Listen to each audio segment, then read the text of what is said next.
Okay, praise God. Good afternoon, everyone. Okay, praise the Lord. This is the first Sunday of 2025, just the 5th day of this brand new year, so it's still very good to greet everyone a Happy New Year. So, how are you doing so far? So far, so good?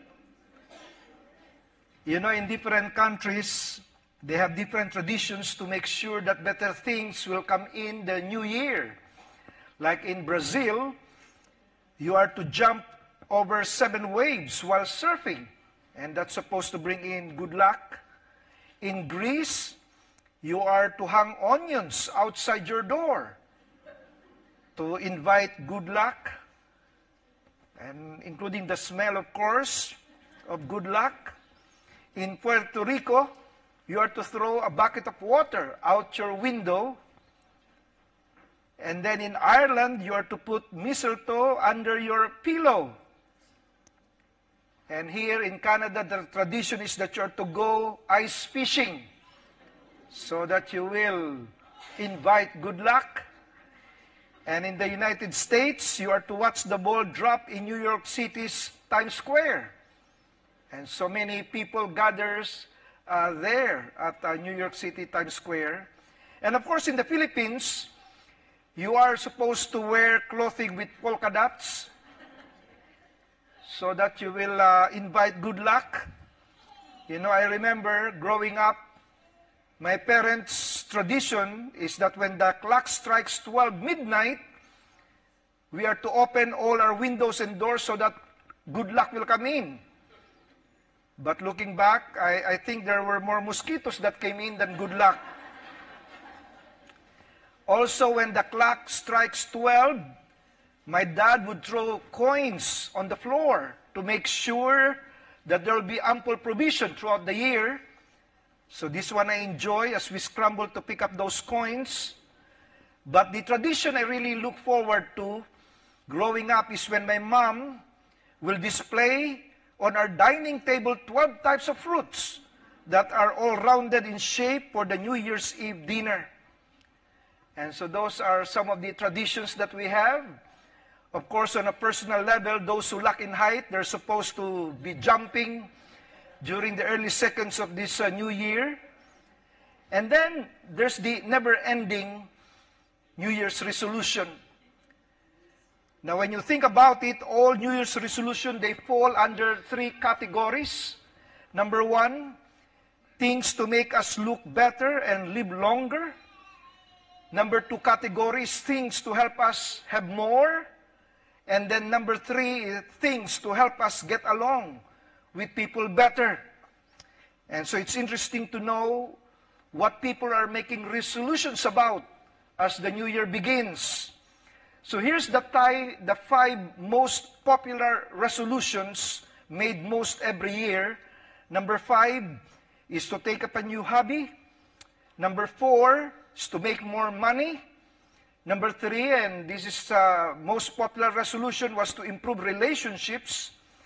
And then number 2 is to stop smoking. And then, of course, the most popular New Year's resolution is to lose weight. But friends, this afternoon, let me share with you what the writer of Hebrews says are the top 5 resolutions you and I can make in this year 2025. And so I've entitled this New Year message, High Five in 2025, 5 resolutions to keep you high in 2025. And so we're looking at Hebrews chapter 13, the first 8 verses. Let's all stand, please, as we read together from the same translation. Hebrews 8, starting with verse 1, all together. Ready, read. Keep on loving one another as brothers and sisters. Do not forget to show hospitality to strangers, for by so doing some people have shown hospitality to angels without knowing it. Continue to remember those in prison, as if you were together with them in prison, and those who are mistreated as if you yourselves were suffering. Marriage should be honored by all, and the marriage bed kept pure, for God will judge the adulterer and all the sexually immoral. Keep your lives free from the love of money and be content with what you have, because God has said, never will I leave you, never will I forsake you. So we say with confidence, the Lord is my helper. I will not be afraid. What can mere mortals do to me? Remember your leaders who spoke the word of God to you. Consider the outcome of their way of life and imitate their faith. Jesus Christ is the same yesterday and today and forever. Let's pray. Almighty God, we are so thankful for this brand new year. There's excitement in our hearts, but at the same time, there's trepidation because so much is unknown as to what's going to happen this year. We're hopeful that things will get better. And yet we know that we need to be ready for whatever happens this year. And Lord, we pray that this passage that we have just read will prepare us mentally, emotionally, and spiritually to meet all the challenges of 2025. And so, Lord, we ask for your Holy Spirit now to guide us, to speak to us, to correct us, to cleanse us, and to convict us. This is our prayer in Jesus' name, and all God's people say, amen and amen. You may take your seats.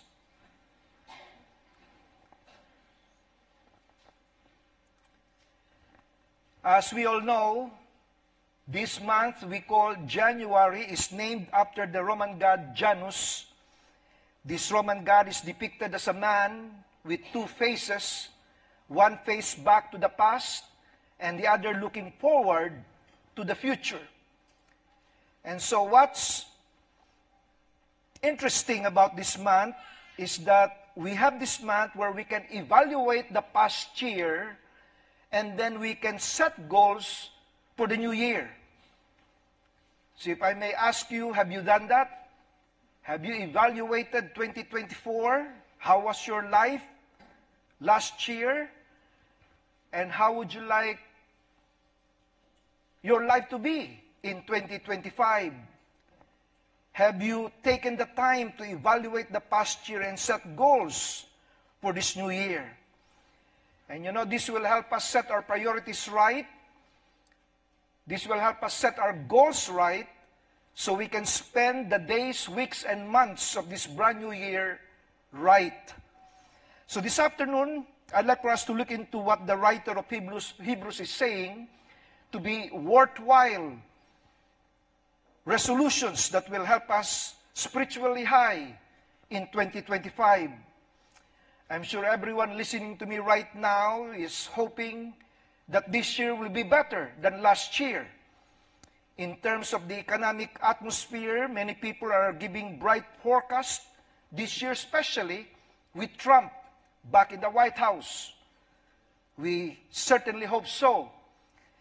But now, friends, when we talk about the spiritual atmosphere this year, those of you are hoping that it will be better. I'm sorry to disappoint you, but things will be harder in 2025 spiritually.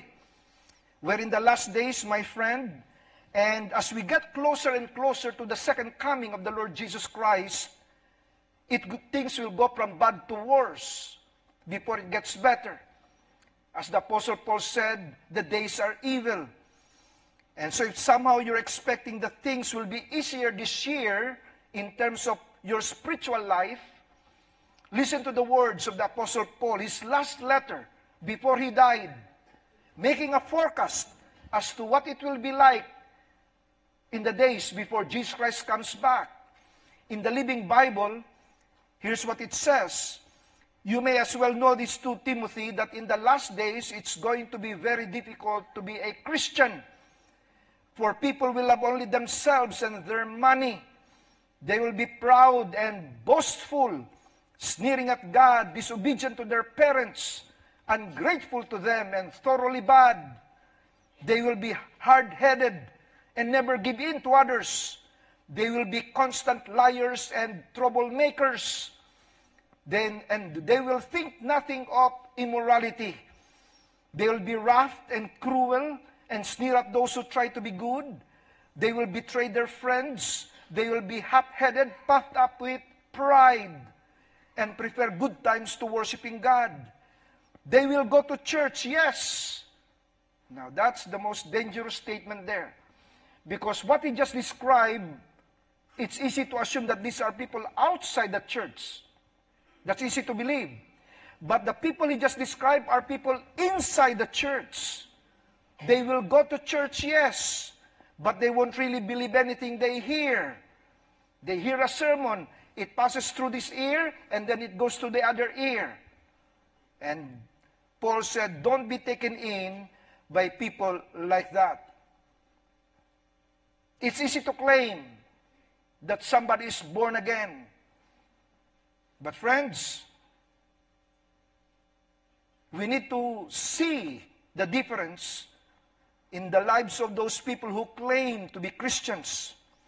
And so this passage that I've just read is the most honest and accurate forecast that you can get as to how things will be in this world, spiritually and morally, in 2025. The bottom line is this: it's going to be very difficult to be a Christian.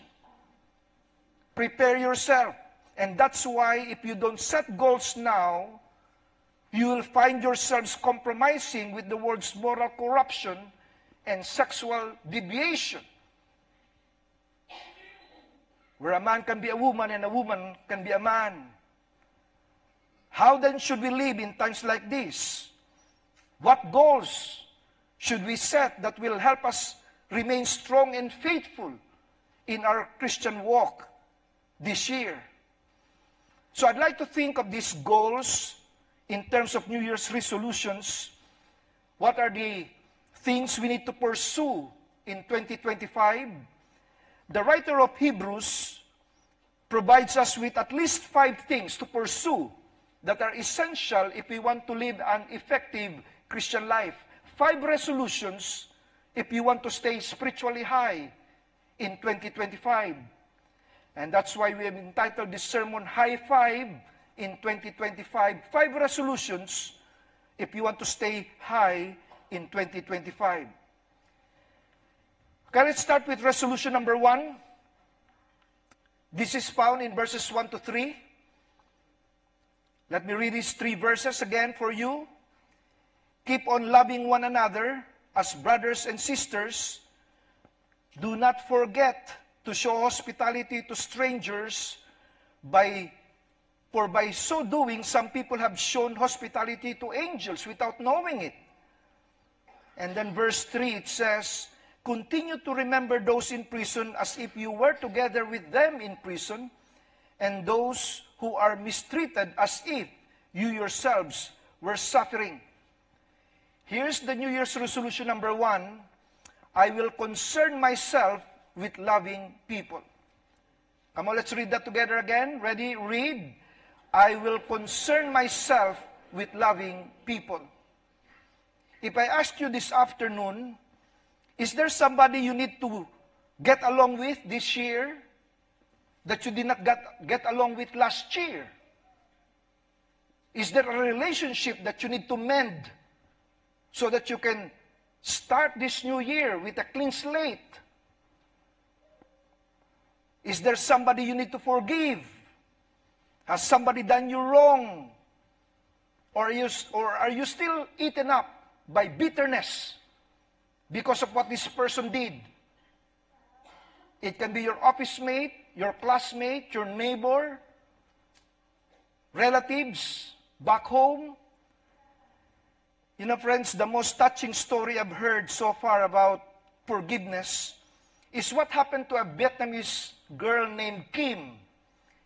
During the Vietnam War, U.S. planes were doing bombing raids using napalm bombs.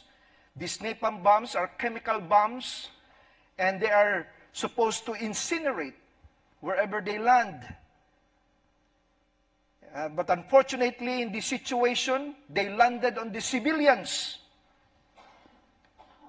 And there was this iconic picture taken which changed the perspective of people with regards to war. This girl, Kim, 9 years old at that time. So among history's most influential photographs is the haunting image of Kim, who is now called the Napalm Girl. She was then 9-year-old, caught in a moment of desperation during the Vietnam War in 1972. The disturbing image of the screaming and terrified child has since become a symbol for anti-war protests the world over. She wrote a book, and Kim related that growing up, she hated so much the Americans. She had to undergo so many skin graft surgeries. That's now Kim as an adult. And then she became a Christian, a life-changing decision. She became a Christian, and that's when she finally was able to forgive. Here's what she said in her book: "Forgiveness made me free from hatred. I still have many scars on my body and severe pain most days, but my heart is cleansed. Napalm is very powerful, but faith, forgiveness, and love are much more powerful. We would not have war at all if everyone could learn how to live with true love, hope, and forgiveness." Friends, if that little girl in that picture can do it, ask yourself, can you? I heard Kim's testimony a few years back here in Canada, and that's her now as an adult. Brothers and sisters, there's nothing that will hinder your growth as a Christian than carrying a grudge. You have to refuse it. You have to release it. Don't let bitterness take root in your heart. Get rid of it. Release it to God. Uproot the bitterness and let God replace it with grace. Make it your resolution number 1. I will concern myself with loving people. I will concern myself with loving people. New Year's resolution number 2. We find this in verse 4. It says, marriage should be honored by all, and the marriage bed kept pure, for God will judge the adulterer and all the sexually immoral. Resolution number 2, I will commit myself to sexual purity. I will commit myself to sexual purity. If I ask you this afternoon, are there websites you ought to stop visiting? Is there a relationship you ought to stop pursuing? What activities you ought not to get involved in? Or what people you ought not to associate with if you are to remain pure? If you are married, do you sometimes wish you're not? You know, some single people, they wish they get married, and once they get married, they wish, I'm not married. Remember how the Lord feels about divorce? In Malachi 2:16, the Lord says, I hate divorce, says the Lord. Are you sharing intimate thoughts with someone other than your spouse? Are you connecting with someone on Facebook or other platforms that your spouse is not aware of?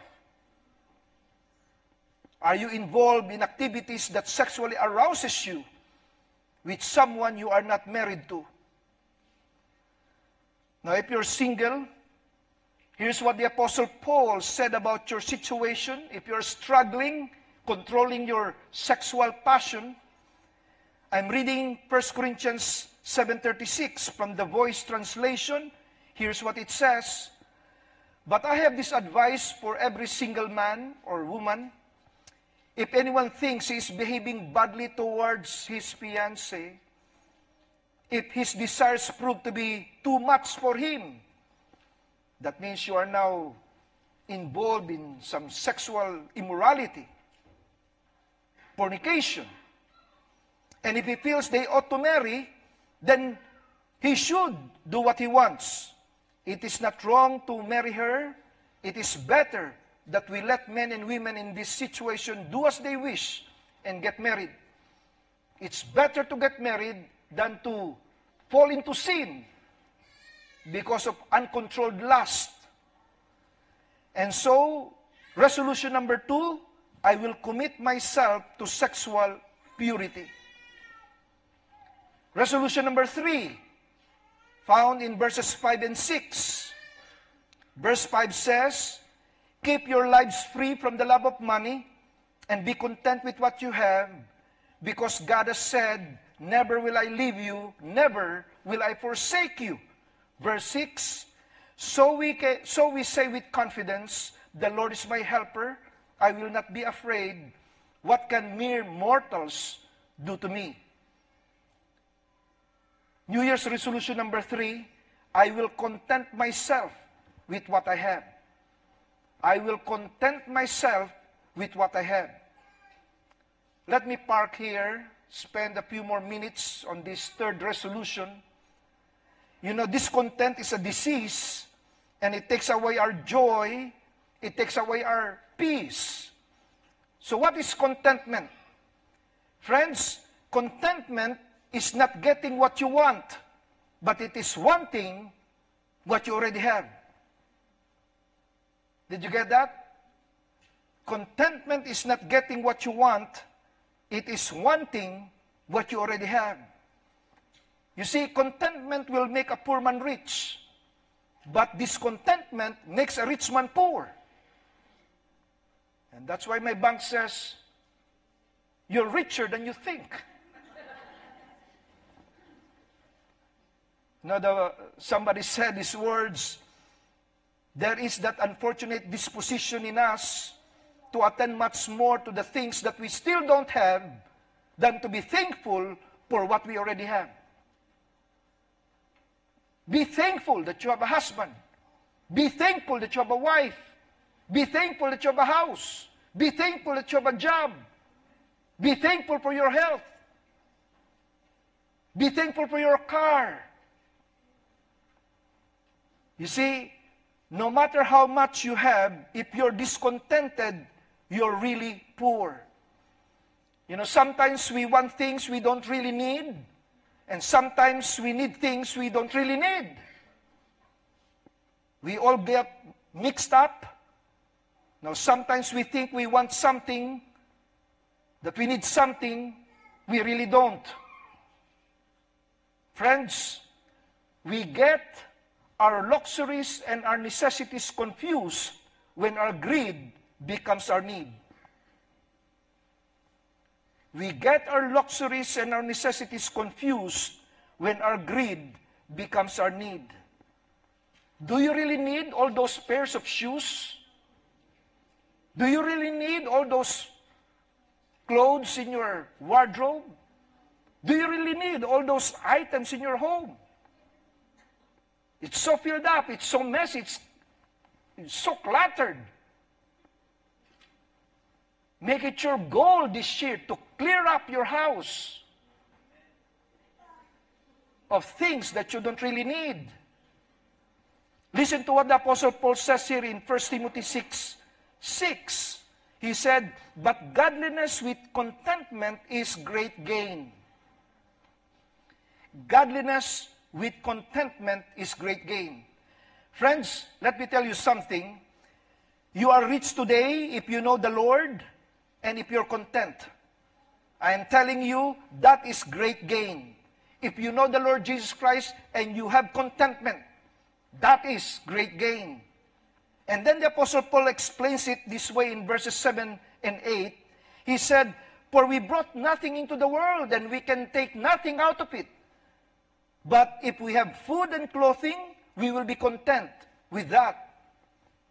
Friends, if you got something on your back, roof over your head, food for your stomach, and you have Jesus Christ in your heart, my friend, you are blessed. You are rich. You see, material things can never bring contentment And the reason they cannot bring contentment is that material things can never satisfy the deepest need of your heart. The deepest longings of our hearts can never be satisfied with more money, with a bigger house or a better car. Those deepest longings that we have. In verse 9, the Apostle Paul gives this warning. Those who want to get rich fall into temptation and a trap and into many foolish and harmful desires and plunge people into ruin and destruction. Now, I'm not saying that you don't need to be ambitious. Of course, we want to be. That's why we're here in Canada. That's why we left the Philippines. Because we want a better life. But sometimes people can be so entangled with all this finding for riches that they have 2 jobs and 3 jobs and they don't have time to sleep. Just so that they can accumulate so much property. And in verse 10, the Apostle Paul gave us this warning. For the love of money is a root of all kinds of evil. Some people eager for money have wandered from the faith and pierced themselves with many griefs. That's why Solomon concluded in his pursuit of happiness in Ecclesiastes chapter 5 verse 10, here's what he wrote. Whoever loves money never has enough. Whoever loves wealth is never satisfied with their income. This too is meaningless. Either you can't get enough of it, or when you can get it, you find out it doesn't meet your need. Now, that's the way it is with money. Whoever loves money never has enough. Parating kulang. It's always not enough. You're a millionaire. What do you need more? Another million.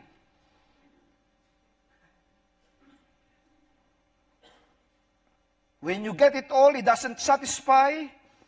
And when you don't get it all, you want some more. And why is this? Why can material things bring contentment? Well, the Lord Jesus Christ explained it here in Luke chapter 12, verse 15. Here's the warning Jesus Christ gave. Watch out. Be on your guard against all kinds of greed. Life does not consist in an abundance of possessions. Life does not consist in an abundance of possessions. How true that is. Your deepest needs will never be met by material things.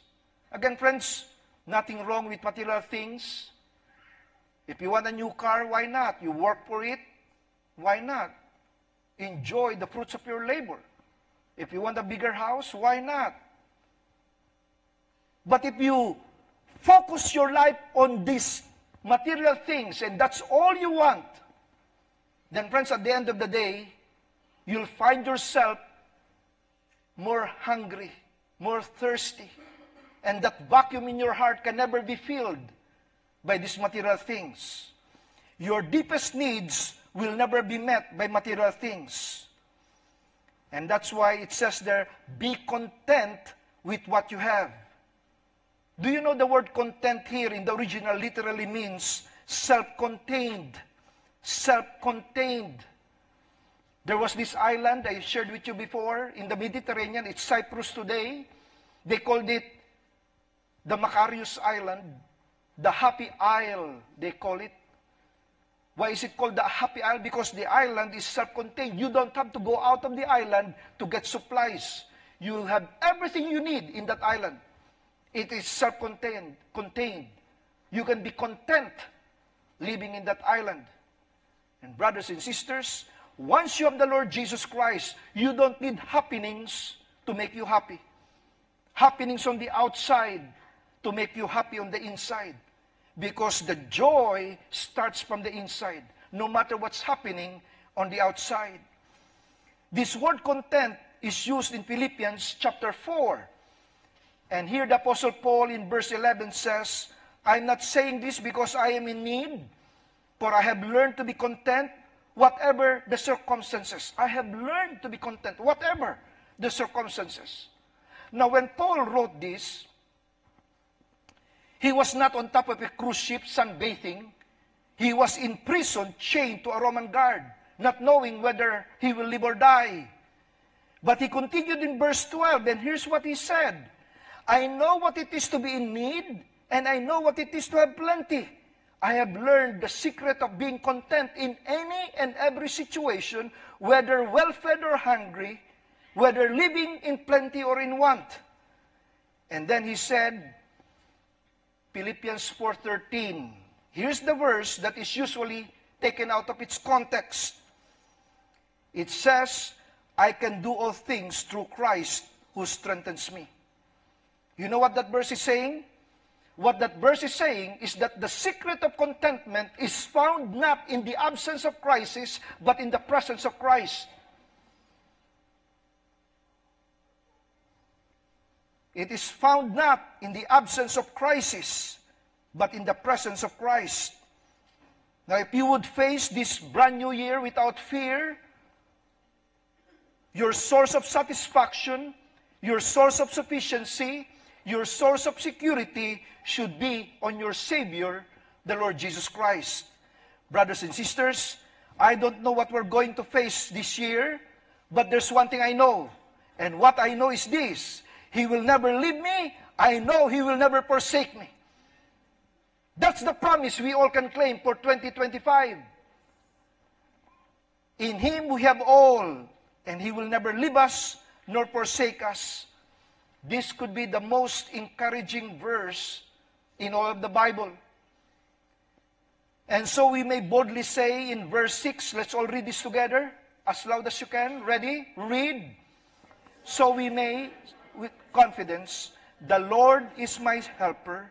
I will not be afraid. What can mere mortals do to me? New Year's resolution number 3, I will content myself with what I have. I will content myself with what I have.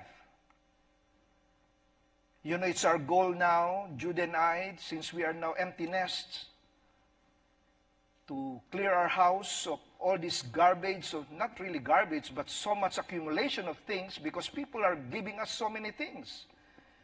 You know, in our first month here, when we arrived in Canada in February 4, 2009, and I started preaching, and the pastor would announce, Pastor Roy just arrived. If you have things that you want to share with him, bring it to this address. This is where he lives. In 1 month, we have 5 television sets.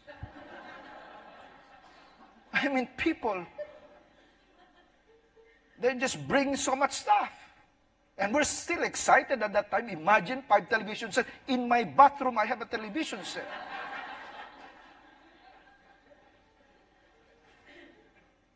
But after a while, why do we need all this stuff? Just get rid of all of this. And so we're sending balikbayan boxes almost twice a year just to get rid of all this stuff that we have, and others can benefit from it. I will content myself with what I have. New Year's resolution number 4, found in verse 7, it says, remember your leaders who spoke the word of God to you. Consider the outcome of their way of life and imitate their faith. New Year's resolution number 4, I will conduct myself according to godly example. I will conduct myself according to godly example. Friends, time and time again, we have witnessed religious leaders who come under the searchlight of public scrutiny and were exposed for what they really are. The public is shocked to learn of marital infidelity, graft and corruption, and duplicity in the leaders they have admired, trusted, and followed. And as we all know, as soon as the people begin to suspect deception, that thin wire of respect that holds everything together snaps. brothers and sisters, in our society, integrity is in a short supply. Almost daily, we are confronted with dishonesty and duplicity by others as well as by ourselves. And that's why the writer of Hebrews says, remember your leaders who spoke the word of God to you. Consider the outcome of their way of life and imitate their faith. Now, when we are looking at our leaders and what to imitate, we are looking at integrity. So what is integrity? And what is it not? Somebody said, integrity is what you do when no one else is watching. That's a good definition. Integrity is what you do when no one else is watching. When you turn off the lights, when you're alone in your room. What you do when no one else is watching. Ted Engstrom said, integrity is doing what you said you would do. That means you are a man of your word. A man or woman of your word. But the best definition I found about integrity is this. Integrity is the consistent practice of the truth in all situations and at any cost. Integrity is the consistent practice of the truth in all situations and at any cost. Now, of course, integrity does not mean perfection, but people with integrity are honest about their failings. They're not hypocritical. What they are in public is what you see in private. And because they have nothing to hide, they can stand up under the most intense scrutiny. You know, the story is told as to how the Great Wall of China was built to protect the people from invasion by the barbaric hordes to the north. I can tell you this wall was not called great for nothing. I mean, consider its immense size. It's about 9 meters high, 6 meters wide, and it's solid inside. And then get this, it stretches a rugged terrain over hills and valleys for about 2,000 miles. 2,000 miles, right there. The Great Wall of China, in fact, is the only, before it was the only human structure that is visible from outer space. Of course, today, there are now structures like in UAE, the Palm Jumeirah that they have there, the islands that they have created. Here's another satellite photo. No wonder it's called great. It's one great headache to the enemy, that's for sure. The wall was too high to climb over. It was too thick to break down and too long to go around it. So with all the sweat, blood, and tears put into the building of this wall, did it accomplish what it's supposed to accomplish? And that is to protect people from invasion? Well, friends, that's the great heartache because China was invaded 3 times during the first 100 years of the world's existence. You ask, how did it happen, Pastor Roy? Well, the invaders simply bribed the gatekeepers. And then they marched right in through the gates, unopposed, with no sweat, blood, and tears. You see, the fatal flaw in the Chinese defense was placing too much reliance on the integrity of the wall rather than building integrity in the hearts of the gatekeepers. Integrity. Imitate their faith. Brothers and sisters, how do we build integrity? Your integrity will always be in direct proportion to your intimacy with God. Did you get that? Your integrity will always be in direct proportion to your intimacy with God. And so if we want to develop integrity in our lives, we must invest time deepening our intimacy with God through a consistent, personal, and vibrant time in the Word and in prayer. New Year's resolution number 4, I will conduct myself according to godly example. And then lastly, New Year's resolution number 5, verse 8 says, Jesus Christ is the same yesterday and today and forever. Resolution number 5, I will consecrate myself to magnify Christ. I will consecrate myself to magnify Christ. Verse 8 follows immediately after the writer of Hebrews said, and imitate their faith, and then it says, Jesus Christ is the same yesterday and today and forever. Now remember that when this was written in the original, there were no verse divisions, there were no chapter divisions, they were just added later. It's just one continuous flow.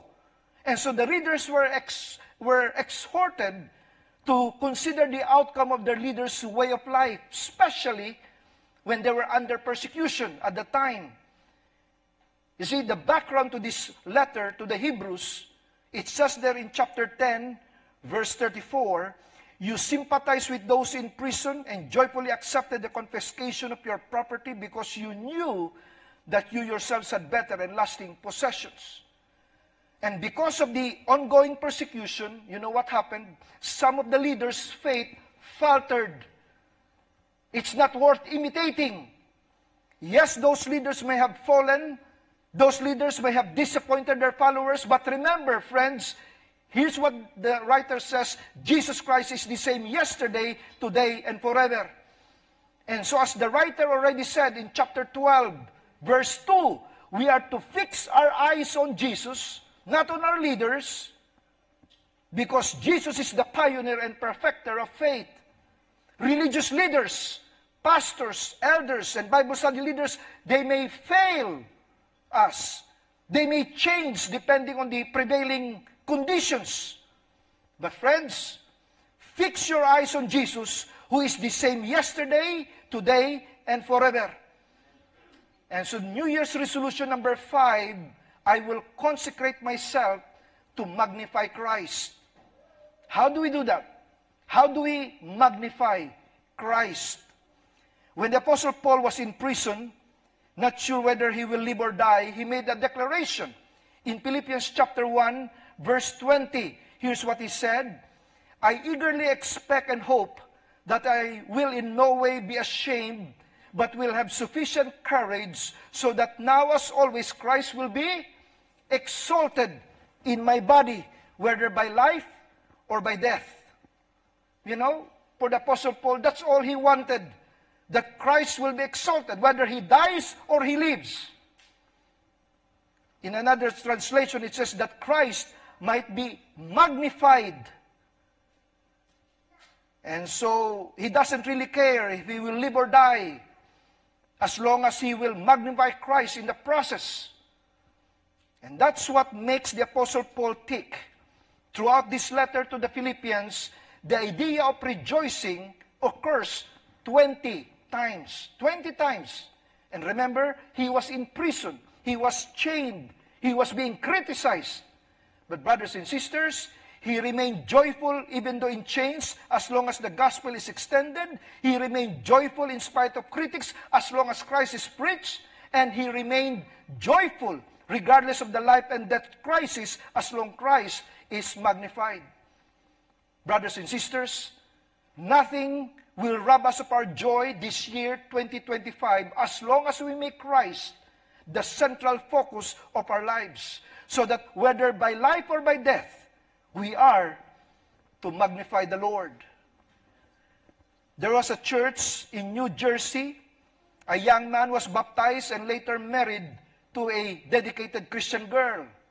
And together, this young couple, John and Betty Stam, went to China, where they served Christ in such a way that the whole countryside knew them. Then came a momentous day, December 8, 1934, when these two young missionaries were caught by bandits and cruelly murdered. The manner in which they died did more for the gospel work in that area than the years of missionary endeavor. But in his last letter, the young missionary wrote, included these words. He said, God knows what our end is, but we have decided that by life or death, He shall be magnified.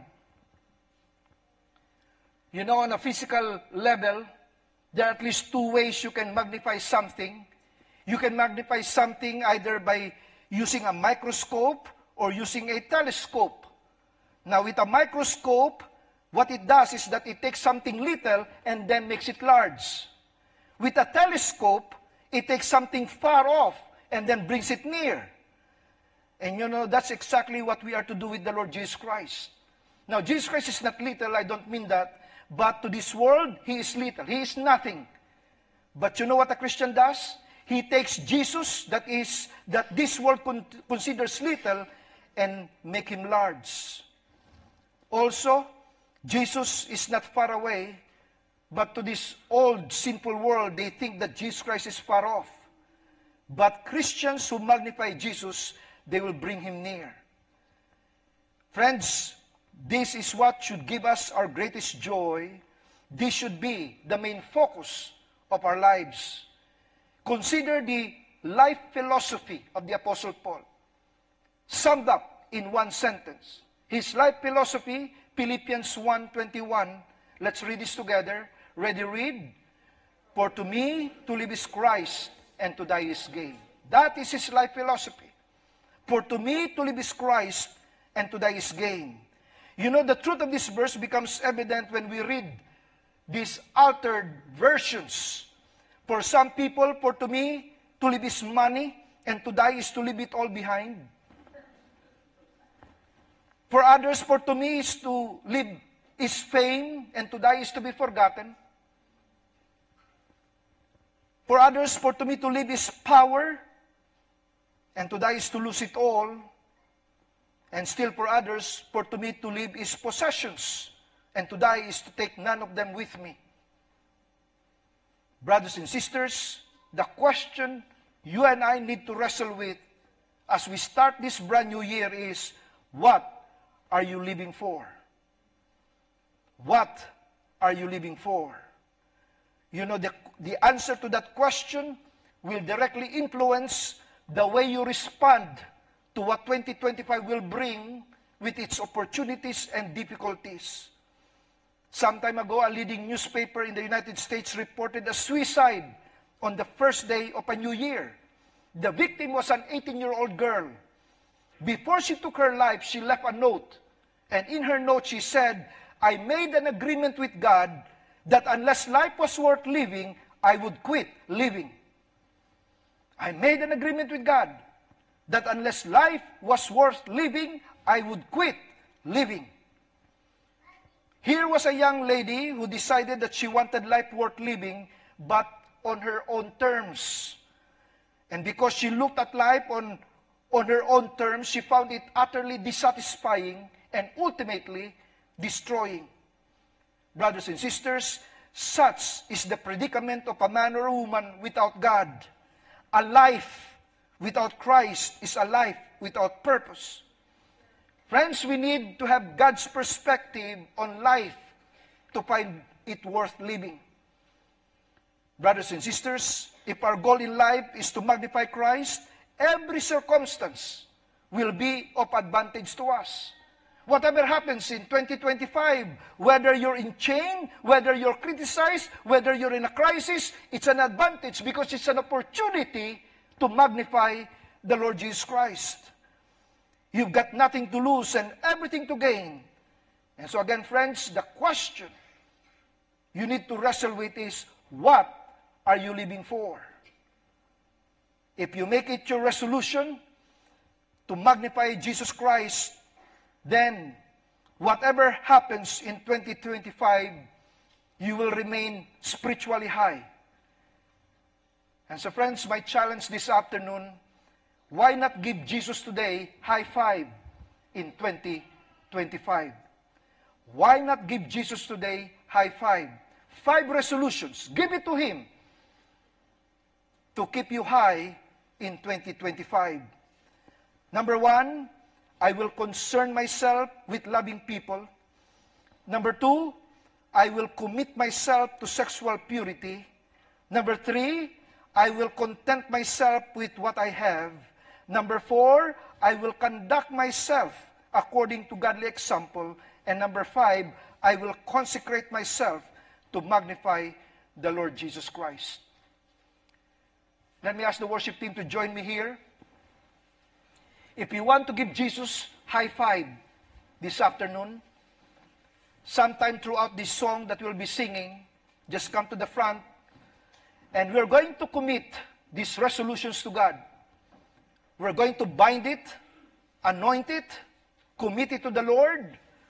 If this is the intention of your heart, concern myself with loving people, commit myself to sexual purity, content myself with what I have, conduct myself according to godly example, and consecrate myself to magnify Christ, then friends, nothing that this year will bring will make you unhappy. You can remain spiritually high for the Lord Jesus Christ. Let's all stand and let's sing with the worship team. And then those who would stand here in front, what you're saying is, I want Pastor Roy to give Jesus Christ a high five. I want to commit myself to these 5 resolutions. And then we will bind them all together. We will anoint them, protect them, seal them with the precious blood of the Lord Jesus Christ. If you're sincere about walking with God, friends, this is the time. This is the place that we recommit ourselves to Him. Let's sing and then we'll have the prayer.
I will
those who are here in front, stretch your hands to the heavens as we're going to dedicate these 5 resolutions.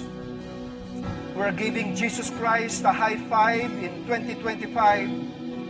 And this is our prayer, sealing this prayer with His precious blood. Our Father in heaven, we offer you these 5 resolutions. We want to have the spirit of obedience in our lives, not rebellion or pride, not resistance or hard-heartedness, but a soft, sensitive heart that is willing to do your will. We rebuke rebellion and stubbornness in Jesus' name. Father, we say in Jesus' name that we are willing to do these 5 resolutions. Give us faith to follow you always, and the resolve to be transformed by you throughout this year. Oh God, give us wisdom and resolve as we commit ourselves to these 5 resolutions and seal it now with the precious blood of the Lord Jesus Christ. From here on, we resolve to follow with determination and with faith. Help us through the work of the Holy Spirit within us to concern ourselves with loving people, to commit ourselves to sexual purity, to content ourselves with what we have, to conduct ourselves according to godly example, and to consecrate ourselves to magnify Christ. Grant us the clarity to discern your plan for our lives in 2025 and the courage to obey your plans. We entrust these goals and resolutions into your hands. Lord, we pray for guidance and success. In Jesus' name we commit all these things, and all God's people say, Amen, and Amen, and Amen. Praise the Lord.